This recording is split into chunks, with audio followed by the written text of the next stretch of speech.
Σε μια χώρα που καλά-καλά την ίδια τη δική της ανεξαρτησία δυσκολεύεται να τη γιορτάσει στα σχολεία της, και με μου πείτε πως είναι αλήθεια, υπάρχουν εκπαιδευτικοί που παρακαλούν να περάσει η 1η του Οκτώβρη όσο πιο γρήγορα γίνεται, για να μην μαθαίνουν τα μωρά μας πως ζούμε αυτό που είναι το εφικτό και όχι το ευκταίο. Την ένωση με τη μάμμα Ελλάδα δηλαδή, που έτσι κι αλλιώς ποτέ δεν μας ήθελε. Τέλος πάντων, τούτο είναι μια άλλη κουβέντα. Σε αυτή τη χώρα, λοιπόν, ένα σχολείο θα γιόρταζε την ημέρα ανεξαρτησίας μιας άλλης χώρας, και συγκεκριμένα του Ισραήλ. Τούτον εμπροβληματικό που μόνον του, πέραν που το προφανές ότι δημιουργείται θέμα ασφάλειας για τα μωρά και το ίδιο το σχολείο, και ότι εργαλειοποιούνται για να ξεπλύνουν μια γενοκτονία με greenwashing. Αλλά πάμε να δούμε γιατί σε αυτήν την περίπτωση, ειδικά εμείς οι Κύπραιοι, θα έπρεπε να έχουμε θέμα. Ως γνωστό, το Ισραήλ δημιουργήθηκε από μετανάστες έπικους μετά τον Δεύτερο Παγκόσμιο Πόλεμο, που προέρχονταν κυρίως από χώρες της Ανατολικής Ευρώπης, όπως η Ουκρανία, η Πολωνία, η Ρωσία, η Ρουμανία και πολλές άλλες χώρες. Ο Δεύτερος Παγκόσμιος Πόλεμος ήταν η μεγάλη αφορμή για μαζικό επικισμό, γιατί είχαν ξεκινήσει από πριν να επικίζουν την Παλαιστίνη. Γιατί το έκαναν τούτον? Γιατί ο ηγέτης του σιωνιστικού κινήματος, Theodor Herzl, έτσι αποφάσισε, και γιατί έτσι τους λέει το θρησκευτικό τους βιβλίο. Ότι ο Θεός υποσχέθηκε τους το. Φανταστείτε δηλαδή, αν η Αγία Γραφή ελάλεν ότι η Βιθλέμ, ας πούμε, ανήκει στους χριστιανούς Ορθόδοξους, ήταν να πρέπει να πάμε όλοι να την επικίσουμε, γιατί έτσι γράφει ένα βιβλίο.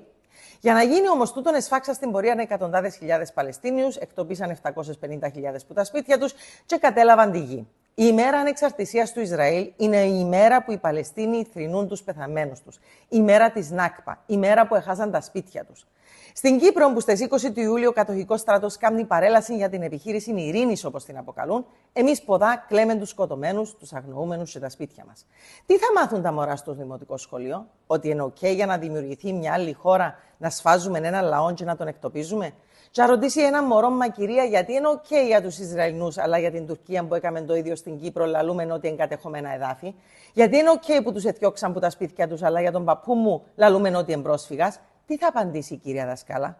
Και να ρωτήσει ένα μωρό, κυρία, μα είναι αλήθεια ότι το σημερινό Τελαβίβ πριν που το 48 ονομαζόταν Γιάφα, όπως σήμερα η Μόρφου ονομάζεται Γκιουζελιούρτ? Τι θα πει η κυρία δασκάλα? Και να ρωτήσει ένα μωρό, κυρία, γιατί στα Γεροσόλυμα σε κάτι πλούσιες γειτονιές ζουν στα σπίτια των Παλαιστινίων που τους τα εκλέψαν Εβραίοι που τον Μπρόγκς της Αμερικής? Αν είμαστε OK με τούτο, γιατί αν είμαστε OK που στο σπίτι της γιαγιάς μου στην Κερίνια ζουν έπικοι που την Τουρκία? Και οι Εβραίοι που τον Μπρόγκς είναι κουβαλητοί. Και οι Τούρκοι έπικοι είναι κουβαλητοί. Ποια είναι η διαφορά, κυρία? Η κυρία μπορεί να απαντήσει πως το Ισραήλ αναγνωρίστηκε διεθνώς και γι' αυτό είναι OK. Σαν πως και μια διεθνής αναγνώριση ή μια αναγνώριση που τα Ηνωμένα Έθνη ξεπλένει τις σφαγές, ξεπλένει τον επικισμό, ξεπλένει τη βία, ξεπλένει τα εγκλήματα πολέμου. Είναι η υποκρισία που μας δέρνει.